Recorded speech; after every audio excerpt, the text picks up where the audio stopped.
اعوذ باللہ من الشیطان الرجیم بسم اللہ الرحمن الرحیم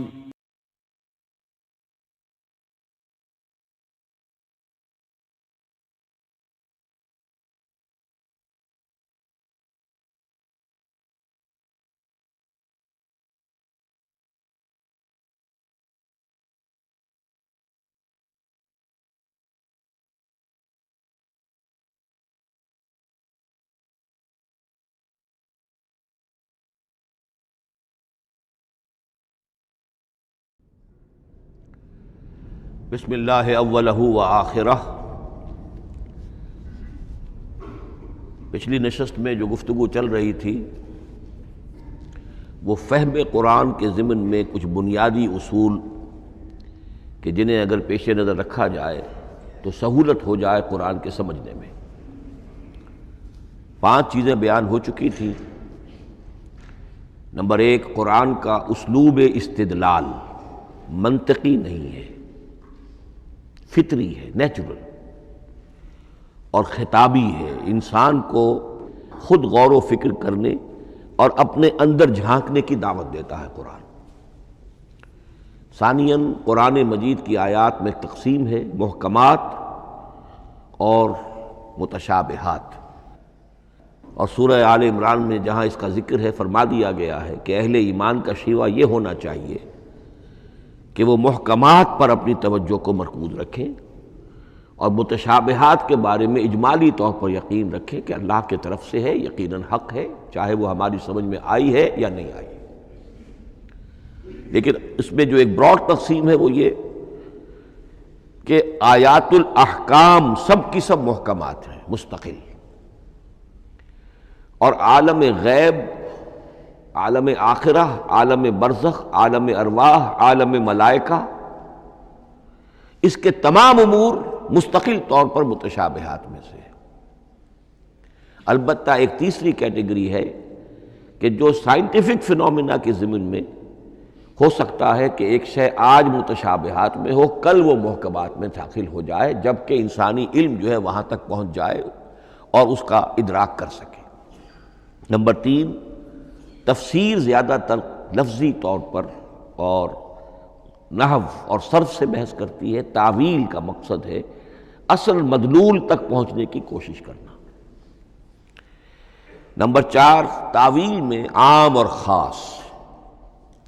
خاص کانٹیکسٹ میں، زمان و مکان کے خاص کانٹیکسٹ میں جب قرآن نازل ہوا تو کسی آیت کا کیا اصل مفہوم تھا جو سمجھا گیا، اس میں شان نزول کی روایات کو بھی اہمیت حاصل ہوگی۔ لیکن چونکہ قرآن مجید صرف اس دور کے لیے یا اس علاقے کے لوگوں کے لیے ہدایت نامہ بن کر نہیں آیا تھا، بلکہ پوری نوع انسانی کے لیے تا ابد الآباد، لہذا اسی میں وہ مضمر ہے، اس میں وہ ہدایت مضمر ہے۔ یہ تعویل عام کر کے آیت کے الفاظ، ان کا در و بست اور آیت کا سیاق و سباق اس کے حوالے سے، اور القرآن یفسر بعضہ بعضا کے حوالے سے یقیناً جو ہے اس میں ابدی ہدایت جو مضمر ہے وہ بھی حاصل کی جا سکتی ہے۔ نمبر 5، تذکر اور تدبر کا فرق، یہ دونوں الفاظ قرآن کے ہیں۔ تذکر کے لیے 4 مرتبہ اللہ نے سورہ قمر میں چیلنجنگ انداز میں فرمایا ہے وَلَقَدْ يَسَّرْنَا الْقُرْآنَ لِلذِّكْرِ فَهَلْ مِن مُدَّكِرٍ، ہم نے قرآن کو ذکر کے لیے، تذکر کے لیے، ہدایت اخذ کرنے کے لیے، بنیادی نصیحت حاصل کرنے کے لیے نہایت آسان بنایا ہے۔ تو ہے کوئی جو اس سے تذکر کرنا چاہے؟ اس تذکر بالقرآن کے لیے صرف یہ کافی ہے کہ انسان عربی زبان سے اتنا واقف ہو کہ اس کا ایک براہ راست مفہوم سمجھتا چلا جائے، اور دوسری شرط لازم ہے نیت کی درستی، طلب ہدایت پیش نظر ہو، اپنے علم کی دھوس جمانا جو ہے وہ مقصود نہ ہو، تو قرآن مجید سے تذکر حاصل ہو جائے۔ تدبر کے اعتبار سے قرآن مجید مشکل ترین کتاب ہے، بلکہ میں نے اس وقت ایک غلط لفظ استعمال کر دیا تھا، دنیا کی مشکل ترین، یہ دنیا کی کتاب ہے ہی نہیں، یہ تو مشکل ترین کتاب ہے، بہی معنی کہ اللہ تعالیٰ کے علم کامل سے اس کا نزول ہوا ہے، اس علم کا احاطہ کسی انسان کے لیے ممکن نہیں ہے۔ اسی طرح یہ قرآن ایک ایسے سمندر کے مانند ہے جس کا نہ کوئی کنارہ ہے اور نہ ہی اس کی کوئی تہہ ہے۔ اس میں پوری زندگیاں کھپانے کے باوجود بھی افلا یتدبرون القرآن، تدبر لیدبروا آیاتہ ولیتذکر اولو الالباب، یہ دو اصطلاحات خود قرآن کی ہیں۔ میرا جو کتابچہ ہے مسلمانوں پر قرآن مجید کے حقوق، اس میں میں نے ان پر تفصیل سے بحث کی ہے۔ نمبر 6، دو اعتبارات سے قرآن مجید پر غور کرنے والے کا ایٹیچیوڈ ایک دوسرے سے بالکل متضاد ہوگا۔ احکام کے حوالے سے ایک طالب علم کا رخ پیچھے کی طرف ہونا چاہیے، اسلاف نے کیا سمجھا، ان سے پہلوں نے کیا سمجھا، ان سے پہلوں نے کیا سمجھا، صحابہ نے کیا سمجھا، یہاں تک کہ اپنے آپ کو محمد الرسول اللہ کے قدموں میں پہنچا دیجیے۔ دین کا عملی پہلو، حلال اور حرام، جائز و ناجائز، یہ چیزیں آپ کو، یہ نہیں کہ آپ کو نئے زمانے کی وہ جو بھی ریسرچ ہو اس کے حوالے سے اور نئے زمانے کے سائنسی جو حقائق ہیں ان کے حوالے سے بات کریں۔ دوڑ پیچھے کی طرف ہے گردش ایام تو، پیچھے سے پیچھے، پیچھے سے پیچھے، یہاں تک کہ مصطفیٰ برسا خیش را کے دی ہم اوست اگر بہو نہ رسیدی تمام بولا۔ لیکن حکمت، سائنس، اس کے حوالے سے آگے بڑھی ہے، آگے سے آگے بڑھی ہے۔ وہ تو میں عرض کر چکا ہوں کہ وہ جو فینومینا قرآن مجید میں سائنٹیفک مذکور ہیں، ان کی اصل حقیقت جو ہے وہ ہمارے اگر اسلاف کو سمجھ میں نہیں آ سکی تو بات سمجھ میں آتی ہے۔ ابھی اس علم کی سطح ہی اتنی کمزور تھی، اتنی نیچی تھی کہ اس کا ادراک ممکن نہیں تھا۔ اس میں آگے بڑھیے تو اس میں بالکل متضاد ہو گیا کہ ایک میں زمانے کا ساتھ دینے کی بجائے زمانے سے بھی آگے چلو، اور ایک میں پیچھے پیچھے پیچھے پیچھے، یہاں تک کہ محمد الرسول اللہ والذین معہ، محمد الرسول اللہ والذین معہ، ان کے قدموں تک اپنے آپ کو پہنچا دو۔ آخری شے فہم قرآن کے ضمن میں، لیکن یہ last but not the least کے مصداق ہے۔ یہ بات بہت صراحت کے ساتھ مولانا مودودی نے لکھی ہے تفہیم القرآن کے مقدمے میں، اور بہت اہم بات ہے، بہت اہم بات ہے، اور وہ یہ ہے کہ قرآن مجید ایک ایسی کتاب نہیں ہے جسے کوئی محقق اور ریسرچ اسکالر اپنی لائبریری میں بیٹھ کر اور ریفرنس بک سامنے رکھ کر ادھر سے ادھر اور سمجھ لے۔ اس کے سمجھنے کی شرط لازم یہ ہے کہ جو یہ راستہ دکھاتا ہے اس پر چلنا شروع کرے۔ ایک ایک قدم کے بعد قرآنی حقائق مزید منکشف ہوں گے، اور مزید منکشف ہوں گے، اور مزید منکشف ہوں گے۔ جب تک قرآن مجید کے بتائے ہوئے راستے پر آدمی چلے گا نہیں، قرآن کی اصل حقیقت اس پر کبھی منکشف نہیں ہوگی۔ چاہے تفسیر لکھ دے، وہ تو لفظوں کی بحث ہے، صرف اور نحو ہے، یا روایات ہیں، وہ جمع کر دیجئے، لیکن یہ کہ قرآن مجید کا صحیح فہم عمل کے بغیر ممکن نہیں۔ جیسے قرآن مجید میں آتا زادتہم ایمانا، ایمان بڑھتا ہے، عمل کے ذریعے سے ایمان بڑھتا ہے۔ میں اس میں ایک شے کا اضافہ کر رہا ہوں۔ میرے نزدیک قرآن مجید مینول آف ریولیوشن، محمد عربی صلی اللہ علیہ وسلم نے ایک عظیم انقلاب برپا کیا دنیا میں، اور ایک انقلابی جد و جہد کی ہے۔ دعوت کے قبول کرنے والوں کو منظم کرنا، ان میں سم و طاعت کی عادت پیدا کرنا، پھر ان میں تن من دھن قربان کرنے کا جذبہ پیدا کرنا، پھر ان کا تزکیہ کرنا، ان کی تربیت، پھر جب وہ تیار ہو جائیں تو باطل سے ٹکر، اور اس میں پھر جہاد اور قتال کے مراحل، تاکہ انقلاب آ گیا، اور یہ کہ جاء الحق وزہق الباطل ان الباطل کان زہوقا۔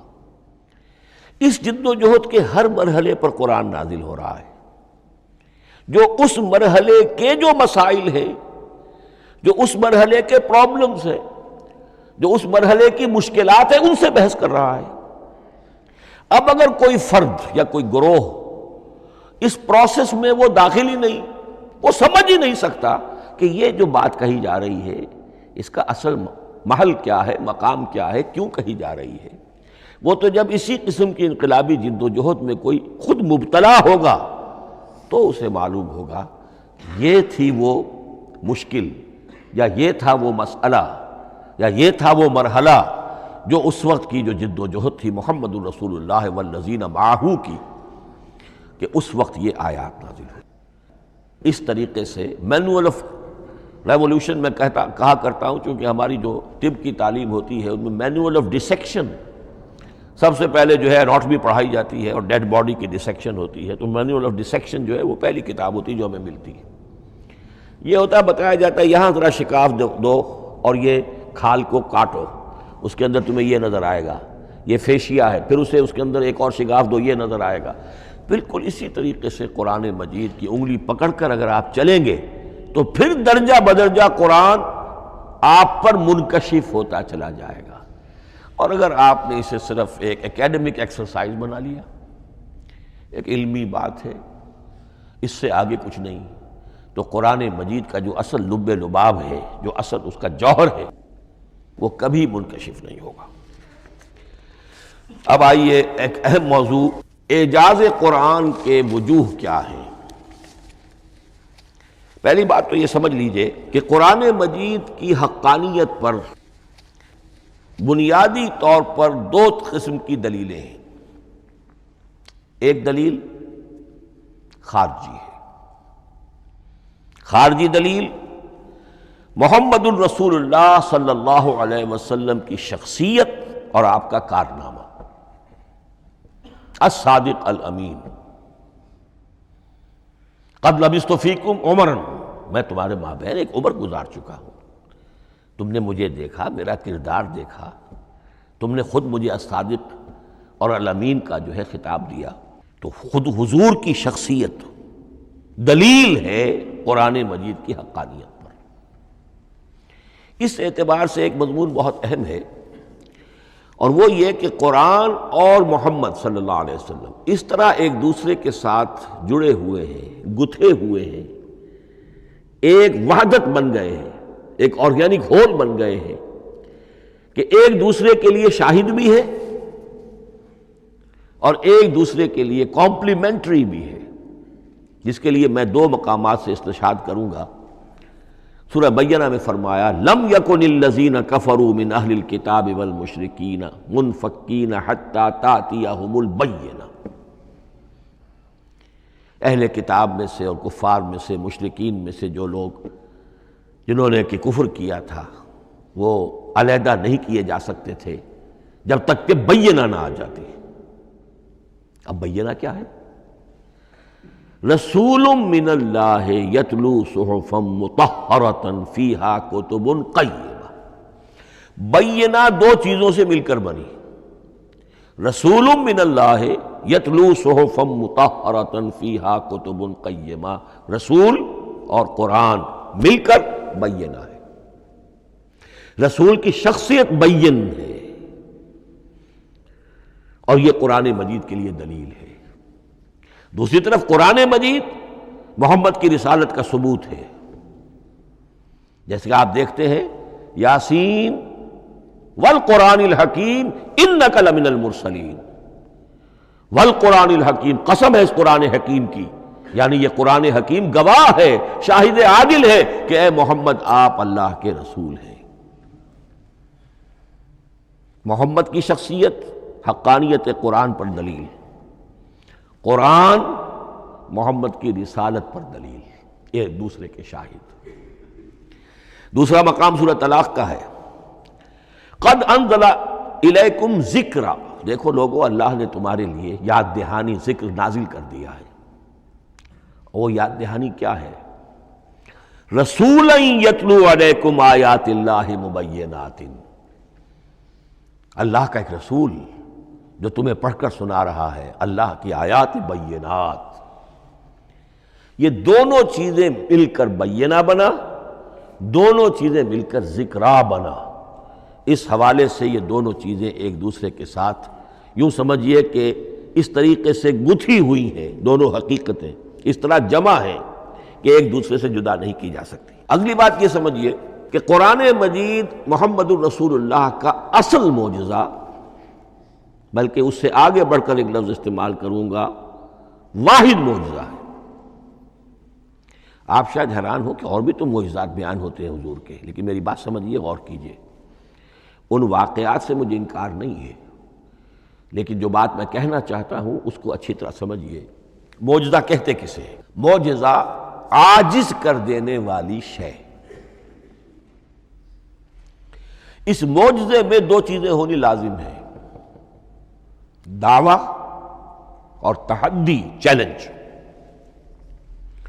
جبکہ کوئی خرق عادت کوئی شے پیدا ہو جائے، خرق عادت اسے کہتے ہیں کہ فزیکل لا ایک ہے، پانی، واٹر کیپس اٹس سرفیس، حضرت موسیٰ کا عصا اس پر لگا اور سمندر پھٹ گیا، خرق عادت ہے، یعنی جو عادی قانون ہے، عام طور پر جو قوانین طبعیہ ہیں ان کا پھٹ جانا، ختم ہو جانا، ٹوٹ جانا، اور کسی حقیقت کا اس میں سے ظاہر ہو جانا جو ان فزیکل لاز کے خلاف۔ آگ کے بارے میں قانون کیا ہے؟ وہ جلاتی ہے، لیکن یہ کہ یہ معجزہ ہے، یہ خرق عادت ہے کہ حضرت ابراہیم آگ میں ڈالے گئے، اس نے نہیں جلایا، یا نارو کونی بردن و سلام علی ابراہیم۔ تو خرق عادت کو اب دو قسموں میں آپ سمجھیے۔ ایک خرق عادت وہ ہے جو دعوے کے ساتھ پیش کیا جائے اپنی صداقت، اپنی رسالت کی حقانیت اور صداقت کے ثبوت کے طور پر، اور اس میں چیلنج کیا جائے کہ آؤ مقابلہ کر لو، وہ اس رسول کا اصل معجزہ ہوتا ہے۔ ایک خرق عادت وہ ہے جو اللہ تعالیٰ اپنے نیک بندوں کی بزرگی کو ظاہر کرنے کے لیے، غیر انبیاء کے لیے بھی کرامات جنہیں ہم کہتے ہیں ہو جاتی ہے۔ بہت سے صحابہ سے وہ کرامات ثابت ہیں۔ حضرت عمر رضی اللہ تعالی عنہ کو شام کا میدان جنگ دکھا دیا گیا، یا ساریۃ الی الجبل کے الفاظ آپ نے فرمائے۔ ابھی تو ٹیلی ویژن کہیں نہیں تھا، ابھی یہ سارے وسائل و ذرائع موجود نہیں تھے، یہ خرق عادت ہے۔ غیر نبی کے لیے اسے ہم کہیں گے کہ یہ کرامات ہے۔ نبی کے لیے لفظ معجزہ اختیار کر لیا جاتا ہے، لیکن معجزہ اس کو نہیں کہنا چاہیے، اصل میں یہ بھی نبی کے لیے کرامات کے درجے کی شے ہے جو اس سے بلند ہے۔ معجزہ وہ ہے جسے کوئی نبی دلیل کے طور پر پیش کرے اور اس پر چیلنج کرے کہ آؤ اور مقابلہ کرو۔ مثلا حضرت موسیٰ علیہ السلام کو دو معجزے دیے گئے، اور اس میں سے جو سانپ بن جانا تھا لاٹھی کا، وہ معجزہ ہے جس پر چیلنج بھی آیا اور ساحروں سے مقابلہ بھی کیا، اور ساحر شکست کھا گئے، عاجز آ گئے۔ القی السحرۃ ساجدین، وہ سارے جادوگر جو ہیں فوری طور پر بے اختیار سجدے میں گر گئے۔ آمنا برب موسیٰ و ہارون، ہم ایمان لے آئے موسیٰ اور ہارون کے رب پر۔ یہ معجزہ ہے۔ اس معنی میں محمد الرسول اللہ صلی اللہ علیہ وسلم کا معجزہ صرف قرآن حکیم۔ قرآن مجید میں آپ سورہ انعام میں بھی دیکھیں گے بہت ہی شدت کے ساتھ، سورہ بنی اسرائیل میں دیکھیں گے بڑی تفصیل کے ساتھ معجزے طلب کیے گئے۔ آپ اس مکے کی سرزمین میں ابھی ہمارے دیکھتے ہی دیکھتے چشمہ نکال دیجئے، ہم مان لیں گے آپ اللہ کے رسول ہیں۔ آپ ہماری نگاہوں کے سامنے آسمان پر چڑھ کر دکھائیے، پھر وہاں سے کتاب لے کر اتریے، پھر ہم سمجھ لیں گے آپ اللہ کے رسول ہیں۔ آپ کے لیے چشم زدن میں کوئی محل سونے کا چاندی کا تیار ہو جائے، مان لیں گے آپ کو اللہ کے رسول ہیں۔ آپ اس بے آب و گیا وادی میں فوراً ایک باغ جو ہے اپنے لیے بنا کے دکھا دیں، مان لیں گے کہ آپ اللہ کے رسول ہیں۔ ایسے تمام مطالبات پر اللہ تعالیٰ کی طرف سے کوڑا جواب ملا، اللہ اس قسم کی کوئی شے نہیں دکھائے گا۔ بلکہ سورہ انعام جب ہم پڑھیں گے وہاں تو بہت ہی واقعہ یہ ہے کہ اس کو پڑھ کر رقت طاری ہوتی ہے کہ ایک موقع پر ایسا محسوس ہوتا ہے کہ حضور صلی اللہ علیہ وسلم کی طبیعت مبارکہ میں یہ خیال پیدا ہو گیا کہ اللہ کو ایسی شے ان کو دکھائی دی جائے تاکہ چپ تو ہو جائیں، نہ بھی مانیں گے چپ تو ہوں گے، ورنہ تو عوام کے سامنے ان کی دلیل مجھ پر قائم ہو رہی ہے کہ بھائی یہ رسالت کے مدعی ہے، ہم کہتے ہیں معجزہ دکھاؤ، معجزہ نہیں دکھاتے، تو پوزیشن میری جو ہے کمزور ہو رہی ہے۔ وہاں جس انداز میں اللہ نے کہا ہے، ہرگز نہیں، اے نبی اگر آپ کے اختیار میں ہے تو کہیں آسمان پر سیڑھی لگا لیجئے، یا زمین میں سرنگ لگا کے کوئی معجزہ لا سکتے ہو تو لے آئیے، ہم نہیں دکھائیں گے۔ رقت طاری ہوتی ہے۔ تو حضور کا معجزہ اس معنی میں صرف ایک ہے اور وہ قرآن ہے۔ اچھا، اس کے لیے کیسے کیسے چیلنج کیے گئے؟ ام یقولون تقولہ بل لا یؤمنون فلیاتوا بحدیث مثلہ ان کانوا صادقین، سورۃ الطور۔ کیا ان لوگوں کا کہنا یہ ہے کہ یہ کلام خود محمد نے موضوع کر لیا ہے صلی اللہ علیہ وسلم؟ تو اگر ایسی بات ہے تو وہ بھی ایسا ہی کلام پیش کر دیں۔ تحدی، اس چیلنج کو کوئی قبول نہیں کر سکا۔ کم سے کم اس شرافت کا اقرار کرنا پڑتا ہے کہ اس وقت عرب قوم میں یہ شرافت تھی کہ کسی نے اٹمپٹ بھی نہیں کی، ورنہ کوئی شخص الٹی سیدھی عبارت لکھ کر لے آتا اور کھڑا ہو کر کہہ دیتا کہ ٹھیک میں کہتا ہوں یہ ہے، یہ قرآن کی طرح کا کلام ہے۔ نہیں، کسی نے نہیں کیا۔ تاریخ یہ بتاتی ہے کہ اس تحدی کا کوئی کسی نے قبول نہیں کیا۔ اسی طرح فرمایا سورہ بنی اسرائیل میں قُلْ لَئِنِ اجْتَمَعَتِ الْإِنسُ وَالْجِنُّ عَلَىٰ أَن يَأْتُوا بِمِثْلِ هَٰذَا الْقُرْآنِ لَا يَأْتُونَ بِمِثْلِهِ وَلَوْ كَانَ بَعْضُهُمْ لِبَعْضٍ ظَهِيرًا۔ چیلنج ہے، اے نبی کہہ دیجئے اگر تمام انسان، تمام جن مل کر بھی چاہیں کہ ایسی کوئی کتاب وہ مرتب کر لے، نہیں کر سکیں گے، چاہے وہ سب کے سب ایک دوسرے کی مدد کریں۔ ہے کہ نہیں چیلنج؟ اسی طریقے سے سورہ ہود میں فرمایا، اب اس کو کہتے ہیں برسبیل تنزل، پوری کتاب نہیں لا سکتے قرآن جیسی، چلو تو 10 سورتیں لے آؤ۔ قُلْ فَأْتُوا بِعَشْرِ سُوَرٍ مِثْلَهُ مُفْتَرَيَاتٍ، اے کہیے اے نبی، سورہ ہود کی آیت نمبر 13 ہے، اس جیسی کوئی 10 سورتیں لے آؤ۔ 114 نہ صحیح، 10 صحیح۔ یہ بھی نہیں ہوا تو برسبیل تنزل اور سورہ یونس میں فرمایا قُلْ فَأْتُوا بِسُورَةٍ مِّن مِثْلِهِ، ایک سورت ہی لے آؤ۔ اور اسی کو سورہ بقرہ کے 30 رکوع میں دہرایا گیا، وَإِن كُنتُمْ فِي رَيْبٍ مِّمَّا نَزَّلْنَا عَلَىٰ عَبْدِنَا فَأْتُوا بِسُورَةٍ مِّن مِّثْلِهِ وَادْعُوا شُهَدَاءَكُم مِّن دُونِ اللَّهِ إِن كُنتُمْ صَادِقِينَ۔ لیکن نوٹ کر لیجئے کہ کسی نے یہ جرأت نہیں کی، نہ قرآن کے اس دعوے کو چیلنج کیا، نہ کسی نے مقابلے کی کوشش کی، نہ کوئی اپنی کوئی تصنیف و تالیف یا اپنا کوئی کمپوزیشن لا کر اور یہ دعویٰ کر کے کھڑا ہوا کہ جمع کر لیجئے، منصف بلا لیجئے، کوئی کمیشن بٹھا لیجئے، میرا یہ کلام بھی بالکل ہم وزن ہے اس کلام کے۔ نہیں۔ اب ہمیں دیکھنا یہ ہے کہ وجوہ اعجاز قرآن مجید کے کیا کیا ہے۔ معجزہ تو یہ ہے، حضور کا اصل معجزہ یہ ہے، لیکن معجزہ کس کس پہلو سے ہے؟ یہ ایک ایسا موضوع ہے کہ جس پر پوری تصانیف لکھی گئی ہیں۔ وجوہ الاعجاز، وجوہ اعجاز القرآن، قرآن کے معجزہ ہونے کے کون کون سے پہلو ہیں۔ اس کا واقعہ یہ ہے کہ احصاء ناممکن ہے، اور جیسے جیسے زمانہ آگے بڑھے گا اس کے اور پہلو واضح ہوتے جائیں گے۔ سنوریہم آیاتنا فی الآفاق وفی انفسہم حتی یتبین لہم انہ الحق۔ لیکن یہ کہ کس کس پہلو سے یہ معجزہ ہے، چند موٹی موٹی باتیں ضرور سمجھ لیجئے۔ لغت، ادب، فصاحت، بلاغت، عذوبت، مٹھاس، اس کے اعتبار سے قرآن معجزہ ہے۔ لیکن اس اعتبار سے قرآن معجزہ ہے یا تو تھا اپنے زمانے کے عربوں کے لیے، غیر عرب کے لیے تو نہیں تھا۔ غیر عرب جو ہے قرآن مجید کی جو بھی فصاحت و بلاغت ہے، اس کا جو لٹریری بیوٹی ہے، اس کو تو وہ اپریشیٹ نہیں کر سکتا تھا۔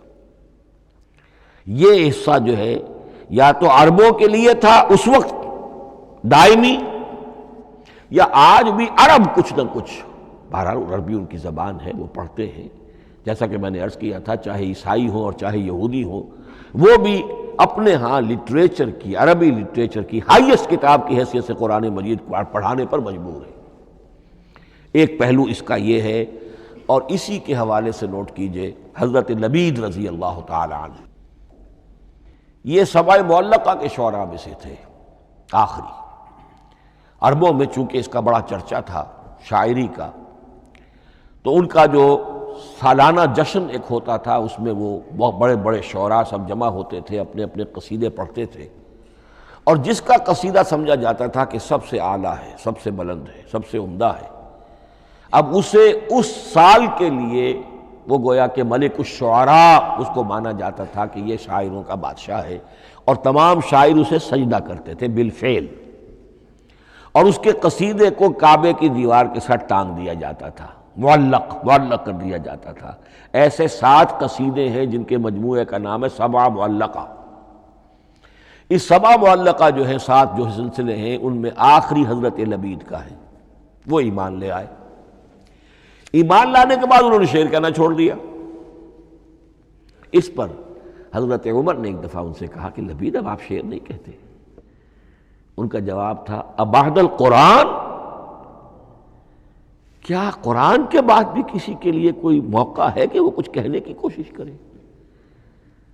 فصاحت اور بلاغت کی تو معراج قرآن مجید ہے، وہ آ چکی ہے۔ تو جہاں تک اہل عرب کے لیے اس کا معجزہ ہونا خاص طور پر اس دور میں اور اب بھی کسی درجے میں، اس میں تو اہمیت ہے اس کی ادبیت، اس کی فصاحت، اس کی بلاغت، اس کی عذوبت۔ دائمی اور ابدی یہ کس اعتبار سے معجزہ ہے؟ عہد حاضر میں اور غیر عرب لوگوں کے لیے۔ نمبر 1، سائنسی حقائق کا انکشاف۔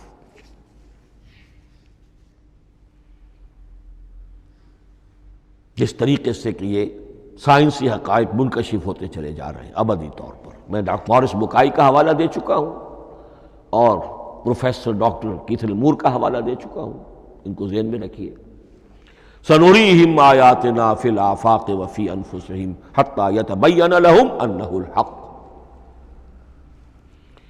نمبر 2، حضور کا وہ کارنامہ کہ آپ نے ایک عظیم انقلاب برپا کر کے دکھایا اور وہ نظام قائم کر کے دکھایا کہ جس سے بہتر، جس سے عادلانہ، جس سے زیادہ منصفانہ کوئی نظام دنیا میں نہ آج تک قائم ہوا ہے اور نہ اس کی کوئی دوسری نظیر پیش کی جا سکتی۔ یہ ہے سب سے بڑا معجزہ، اور معجزہ ہوا قرآن سے۔ اتر کر حرا سے سوئے قوم آیا اور ایک نسخہ کیمیا ساتھ لایا۔ یہ سارا معجزہ، جیسا کہ میں نے شروع میں عرض کیا ہے، محمد اور قرآن دونوں مل کر بینہ بھی ہے تو رسول من اللہ یتلو صحفا مطہرۃ فیہا کتب قیمہ، اور قد انزل الیکم ذکرا رسولا یتلو علیکم آیات اللہ المبینات۔ یہ معجزہ جو ہے جس کے حوالے سے دنیا میں بڑی بڑی شخصیات نے شہادت دی۔ ایم این رائے اس صدی کا ایک بہت بڑا انقلابی شخص، کمیونسٹ انٹرنیشنل کا رکن، اس صدی کی ابتدا میں جو شعلہ تھا، جو غلغلہ تھا، جو ولولہ تھا بولشوک ریولوشن کا، اور جو دنیا کے اندر ایک دھوم مچ گئی تھی، اس کو ذہن میں رکھیے۔ اور اس میں کمیونسٹ انٹرنیشنل کا رکن ایم این رائے، 1920 میں اس نے لاہور میں ایک خطبہ دیا تھا، ہسٹوریکل رول آف اسلام۔ اور اس نے کہا تھا تاریخ انسانی کا عظیم ترین انقلاب وہ ہے کہ جو محمد نے برپا کیا صلی اللہ علیہ وسلم۔ آج بھی یہ کتاب بھارت میں چھپتی ہے، بامبے کا ایک پبلشر شائع کرتا ہے، historical role of Islam by M N Roy. پھر آگے چلیے، ایچ جی ویلز اگرچہ انتہائی رقیق حملے کرتا ہے حضور کی زندگی کے بعض پہلوؤں پر، جیسے رشدی نے کیے ہیں یا جیسے تسلیمہ نسرین ایک بنگالی خاتون نے کیے ہیں، اسی طرح کے حملے کیے اس نے بھی۔ اور یہ اس لیے بتا رہا ہوں کہ یہ اسٹیبلش ہو جائے کہ وہ دوست نہیں ہے، دشمن ہے۔ عربی کا ایک مقولہ یہ ہے کہ الفضل ما شہدت بہ الاعداء، اصل فضیلت تو اس شے کی ہے جس کی گواہی دشمن دے۔ دوست تو تعریف کریں گے، قابل تعریف شے کی بھی تعریف کریں گے، بڑھ چڑھ کر کریں گے۔ یہ بھی ہو سکتا ہے کسی قابل مذمت شے کی بھی تعریف کر بیٹھے، دوست ہوئے۔ دشمن جو ہے وہ تو ظاہر بات ہے اسی بات کو مانے گا جس میں کسی شک و شبہ کی گنجائش نہ ہو۔ اس لیے میں نے عرض کیا کہ دشمن ہے، رقیق حملے کرتا ہے، لیکن آخر میں جب آتا ہے concise history of the world میں چیپٹر جو ہے حضور پر، اس میں خطبہ حجۃ الوداع کا وہ حوالہ دیتا ہے، لا فضل لعربی علی عجمی ولا لعجمی علی عربی ولا لاحمر علی اسود ولا لاسود علی احمر الا بالتقوی۔ اور پھر لکھتا ہے کہ اگرچہ انسانی حریت و اخوت و مساوات کے واعظ تو پہلے بھی بہت کہے گئے تھے، یہاں تک کہ مسیح ناصری حضرت عیسیٰ علیہ السلام کے ہاں بھی ہمیں بڑے واعظ ملتے ہیں، لیکن یہ ماننا پڑتا ہے کہ تاریخ انسانی میں پہلی مرتبہ ان اصولوں پر ایک انسانی معاشرہ قائم کر کے دکھایا محمد نے صلی اللہ علیہ وسلم۔ Although the sermons of human freedom, fraternity and equality were said before also, and we find a lot of them in Jesus of Nazareth, but it must be admitted that it was Muhammad sallallahu alaihi wasallam who established for the first time in history a society based on these principles. اسی طرح کی گواہی آج سے تقریباً 20 سال پہلے امریکہ کے ڈاکٹر مائیکل ہارٹ نے دی۔ A selection and gradation of the 100 most influential personalities of human history. اور نمبر 1 پر محمد کا ذکر کر رہا ہے صلی اللہ علیہ وسلم، اور کہتا ہے naturally I owe an explanation, میں عیسائی ہوں اور ابھی تک عیسائی ہے، وہ اس کی موت کی بھی ابھی کوئی خبر نہیں آئی ہے، عیسائی ہے، لیکن یہ کہ اس نے حضور کو نمبر 1 پر رکھا، حضرت عیسیٰ کو نمبر 3 پہ لے گیا، تو naturally I owe an explanation, اور پھر ایکسپلینیشن دی ہے this is because he is the only person supremely successful in both the religious and secular fields. یہ دونوں میدان جو ہے مذہب اور روحانیت، اور دوسری طرف سیاست اور حکومت اور ریاست، ان دونوں میدانوں میں بیک وقت انتہائی کامیاب انسان صرف ایک ہے، اور وہ محمد ہے صلی اللہ علیہ وسلم۔ یا تو آدمی اس میں اونچا ہوتا ہے، روحانیت میں ہے، دین میں ہے، اخلاق میں ہے، تو سیاست اور ریاست میں زیرو ہوگا، یا کوئی بہت بڑا بادشاہ ہے، بڑا حکمران ہے، بڑا فاتح ہے، سکندر اعظم ہے، تو وہ اخلاقیات میں اور روحانیات میں زیرو نہیں، مائنس ہوگا۔ یہ معاملہ کہ دونوں میں this is because he is the only person supremely successful in both the religious and the secular fields۔ لیکن یہ بات نوٹ کر لیجئے کہ جو تازہ ایڈیشن ہے اس کتاب کا، اس میں سے یہ پیسج نکال دیا ہے نئے جو ایڈیٹرز ہیں انہوں نے،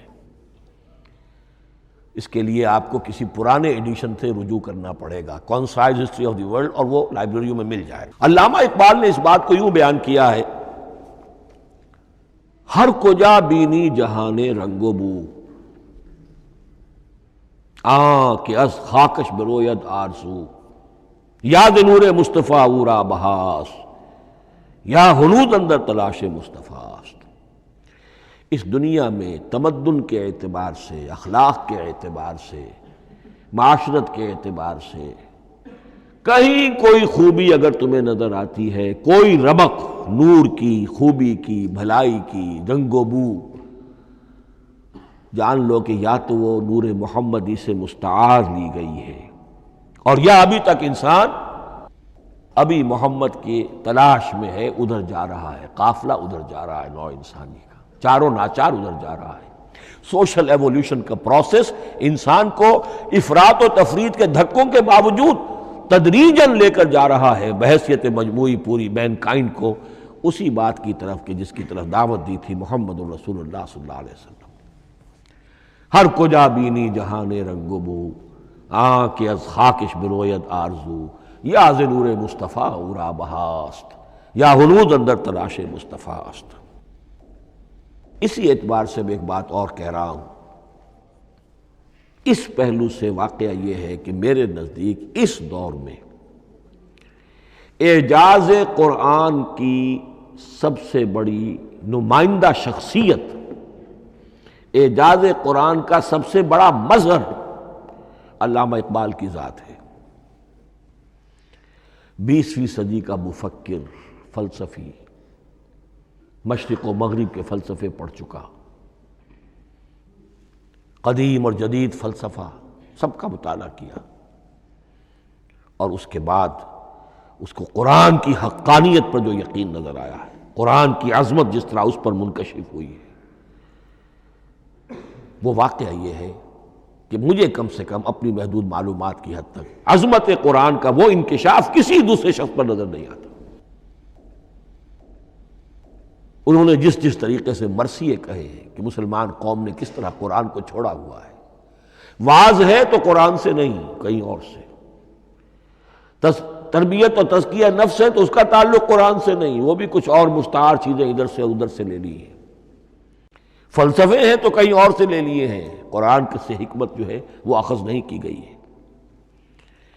کیسے کیسے انہوں نے عظمت قرآن کا جو انکشاف ان پر ہوا اس کی تعبیر کی ہے۔ کتاب زندہ قرآن حکیم، حکمت او لا یزال است و قدیم، حرف اورا ریب نئے، تبدیل نئے، آیا شرمندہ تعویل نئے، فاش گویا ماچے در دل مضمر است، یہ کتابیں نیست چیزیں دیگر است، مثل حق پنہاؤ ہم پیداستو، زندہ و پائندہ و گویاستو، چون بجاں در رفت جہاں دیگر شود، جہاں چو دیگر شد جہاں دیگر شود۔ میں اس میں خاص طور پر دو اشعار آپ کو اس وقت سنانا چاہتا ہوں۔ انہوں نے حضور سے مناجات کرتے ہوئے دو اشعار کہے، اس سے آپ کو اندازہ ہوگا کہ انہیں کتنا یقین تھا کہ میرے سارے فکر کا منبع قرآن حکیم ہے۔ کہتے ہیں گر دلم آئینہ بے جوہر است، اے اللہ کے رسول صلی اللہ علیہ وسلم، اگر میرا دل اس آئینے کے مانند ہے جس میں چمک نہیں ہے، ورب حرفم غیر قرآن مضمر است، اور اگر میرے پیغام میں قرآن کے سوا کوئی شے شامل ہو گئی ہے، قرآن کے سوا کوئی چیز اس میں چھپی ہوئی ہے، مضمر ہے، پردہ ناموس فکرم چاک کن، تو میرے فکر کی ناموس کے دھجیاں بکھیر دیجئے۔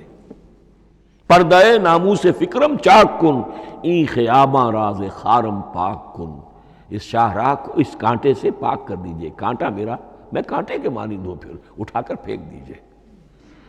روز محشر خار و رسوا کن مرا، بے نصیب از بوسہ پاک کن مرا، قیامت کے دن مجھے ذلیل و خوار کیجیے گا اور اپنے قدموں، اپنے پائے مبارک کا بوسہ لینے سے محروم کر دیجیے گا۔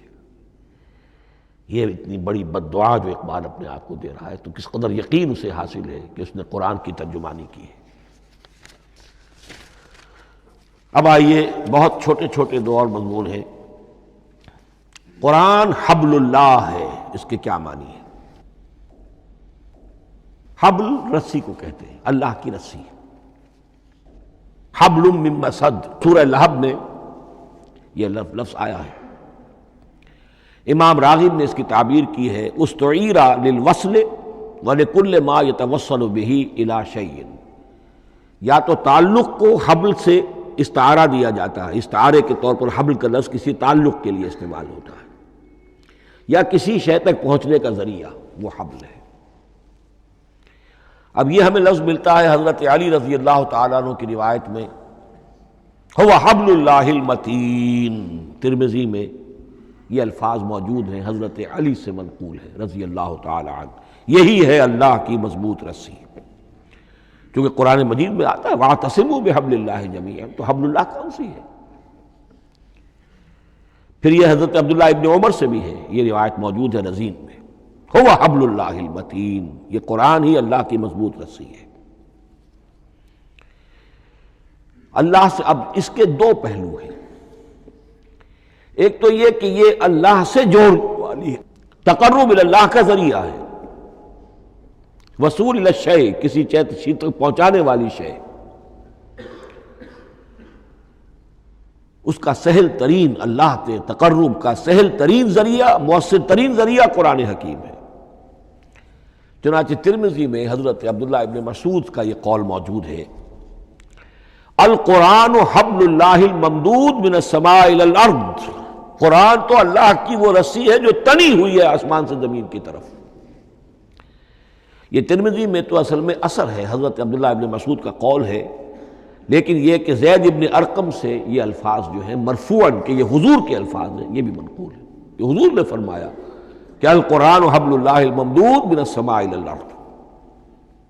اور ایک بڑی پیاری روایت ہے طبرانی کی معجم کبیر میں کہ ایک مرتبہ حضور اپنے حجرے سے برآمد ہوئے، مسجد نبوی کے ایک گوشے میں دیکھا کچھ صحابہ بیٹھے ہوئے قرآن سمجھ رہے ہیں، سمجھا رہے ہیں، پڑھ رہے ہیں، مذاکرہ قرآن۔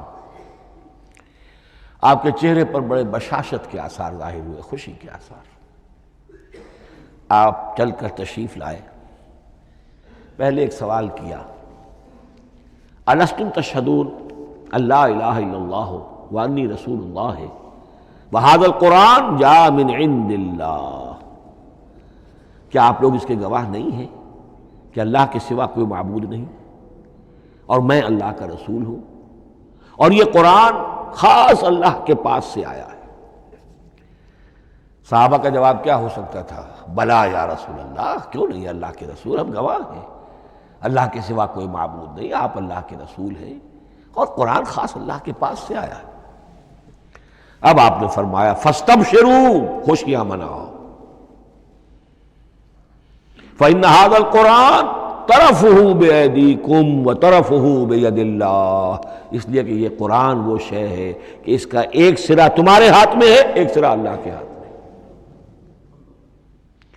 تو وصول الی اللہ کا مؤثر ترین طریقہ، تقرب الی اللہ کا مؤثر ترین طریقہ، سہل ترین طریقہ، شور شوق طریقہ وہ قرآن مجید ہے۔ اس اعتبار سے بھی کہ ہے یہ اللہ کی صفت، یہ ہم بحث کر چکے ہیں پہلے، اللہ کا کلام ہے، کلام صفت ہوتی ہے، اور صفت لا عین ولا غیر، یہ قرآن اللہ کا غیر نہیں ہے، ہم سمجھ نہیں سکتے، لیکن یہ کہ ہر صفت جو ہے وہ تو در حقیقت نہ عین ہے نہ غیر ہے۔ دوسری طرف یہی قرآن جو ہے حبل اللہ اس معنی میں بنتا ہے کہ مسلمانوں کو باہم جوڑنے والی شے، وَاعْتَصِمُوا بِحَبْلِ اللَّهِ جَمِيعًا وَلَا تَفَرَّقُوا، حبل اللہ کو مضبوطی کے ساتھ تھام لو، سب کے سب جمع ہو کر، یہ تمہیں تفرقے سے بچانے والی شے ہے۔ اس کی وجہ کیا ہے؟ ظاہر بات ہے کہ انسانوں جو ہے ان کے اندر اتحاد پیدا ہوگا اتحاد فکری کے نتیجے میں، فکر ایک ہو، نظریات ایک ہوں، ویلیوز ایک ہوں، مقاصد ایک ہوں، تبھی تو انسان متحد ہوں گے۔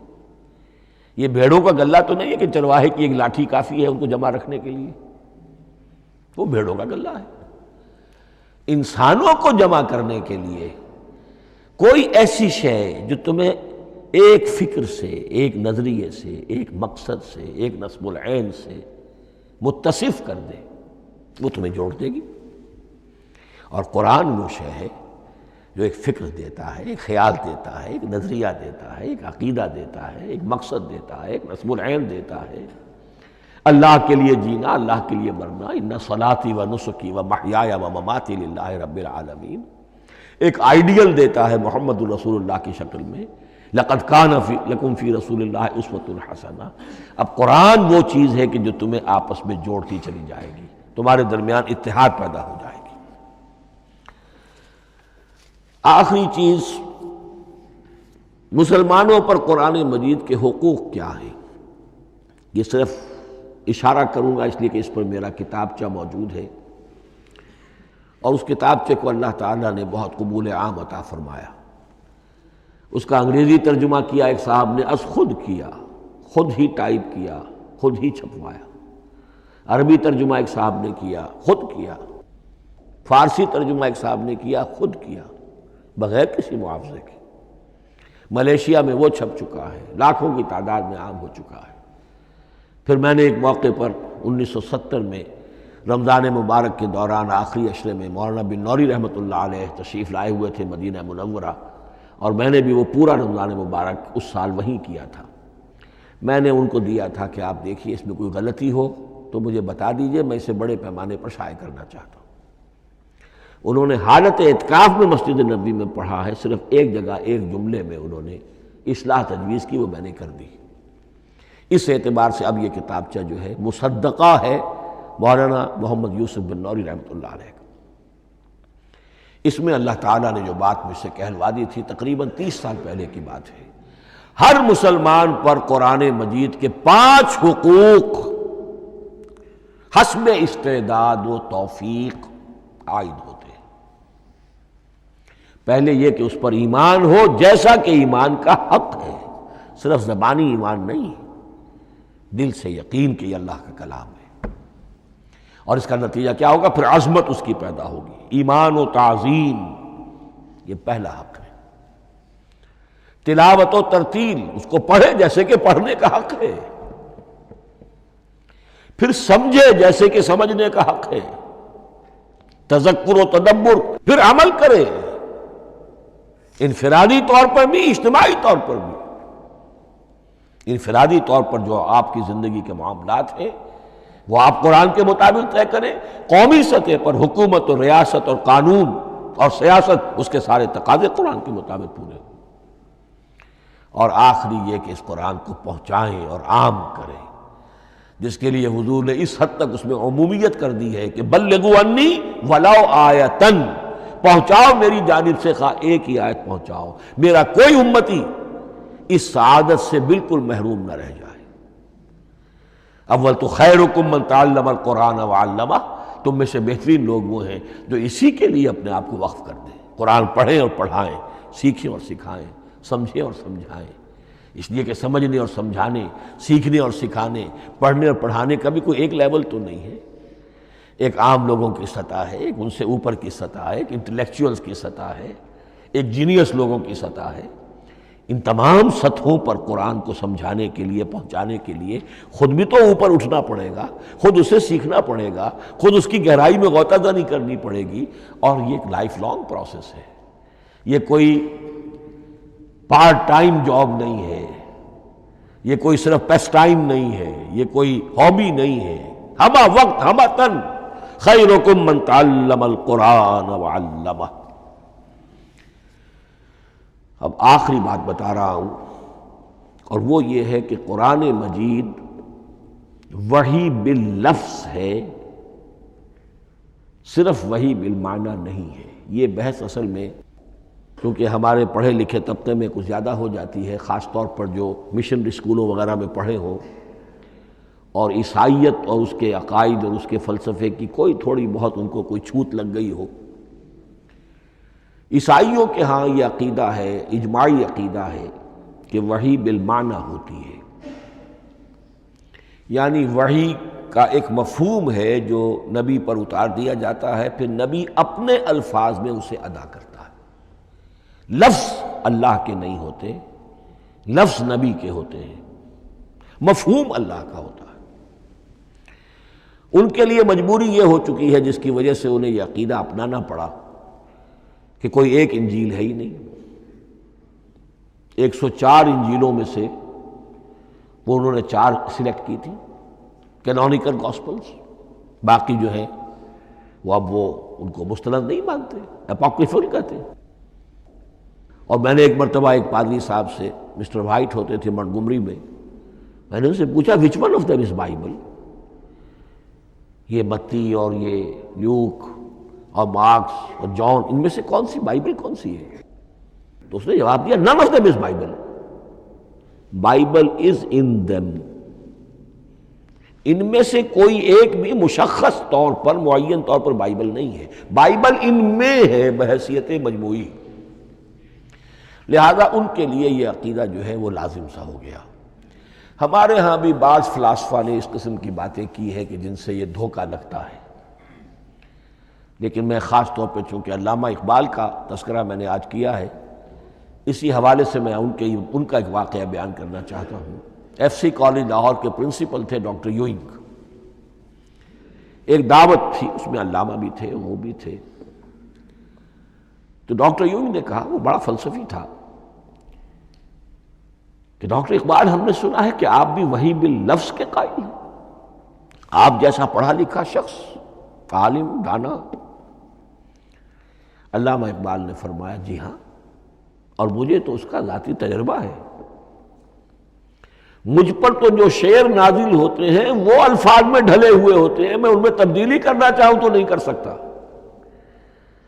تو اگرچہ اس جواب کو ہم کہیں گے کہ یہ الاجوبۃ المسکتہ، مسکت، چپ کر دینے والا جواب تھا کہ جو علامہ اقبال نے دیا، لیکن ذہن میں رکھیے یہ کہ جو وحی باللفظ ہے وہ ختم ہو چکی محمد الرسول اللہ صلی اللہ علیہ وسلم پر۔ وہی رسالت وہی باللفظ ہے، وہ ختم ہو چکی۔ البتہ الہام، کشف، رویا، القاء، یہ وہی بالمعنی ہے، یہ کوئی ایک شے ہے جو دل میں ڈال دی جاتی ہے۔ اس کے دروازے آج بھی کھلے ہوئے ہیں، اور یہ جان لیجئے قرآن مجید کی حقانیت کا جو اصل ثبوت ہے وہ یہ ہے کہ آپ اسے اپنے باطن کے اندر محسوس کریں۔ یہ جو باطنی تجربہ علامہ اقبال نے کہا ہے کہ انسان اپنے باطن میں محسوس کرے کہ ہاں یہ بات ہے، ٹھیک ہے، اس کے لیے کہ علامہ ابن قیم رحمۃ اللہ علیہ کا قول ایسا ہے، بڑا پیارا قول ہے۔ قرآن کے کچھ پڑھنے والے ایسے ہیں جب قرآن کو پڑھتے ہیں تو یوں محسوس کرتے ہیں کہ ہم مصحف سے نہیں پڑھ رہے، لوح قلب سے پڑھ رہے ہیں، ہمارے دل پر لکھا ہوا قرآن موجود ہے۔ یعنی ہماری فطرت، ہمارے اندر کی کوئی حقیقت ہے جو سرٹیفائی کر رہی ہے، توثیق کر رہی ہے، اٹیسٹ کر رہی ہے کہ ہاں یہ ٹھیک ہے۔ اور اس کی وجہ کیا ہے؟ ہماری روح اور اس قرآن کا منبع وہ ایک ہی ہے، وہ ذات باری تعالیٰ ہے۔ یہ کلام اللہ ہے اور ہماری روح امر اللہ۔ یسألونک عن الروح قل الروح من امر ربی وما اوتیتم من العلم الا قلیلا۔ بس میں اسی پر اکتفا کر رہا ہوں۔ اب گمان غالب یہی ہے کہ کل تو تراویح ہوگی انشاءاللہ، اس لیے کہ سنا یہ ہے کہ آج بھی روزہ تھا سعودی عرب میں، تو اب اس سے زیادہ تو تاخیر اب ممکن نہیں ہے، تو کل انشاءاللہ تعالی دورہ ترجمہ قرآن شروع ہو جائے گا۔ بارک اللہ لی ولکم فی القرآن العظیم ونفعنی وإیاکم بالآیات والذکر الحکیم۔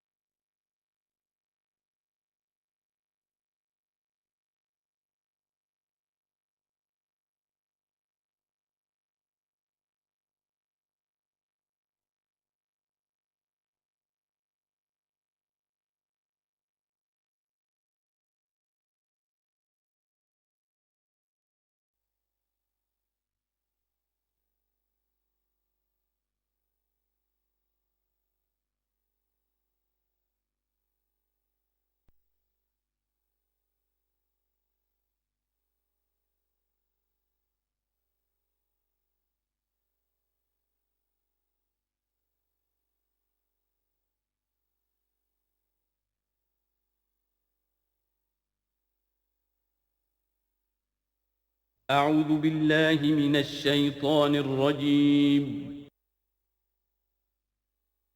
بسم الله الرحمن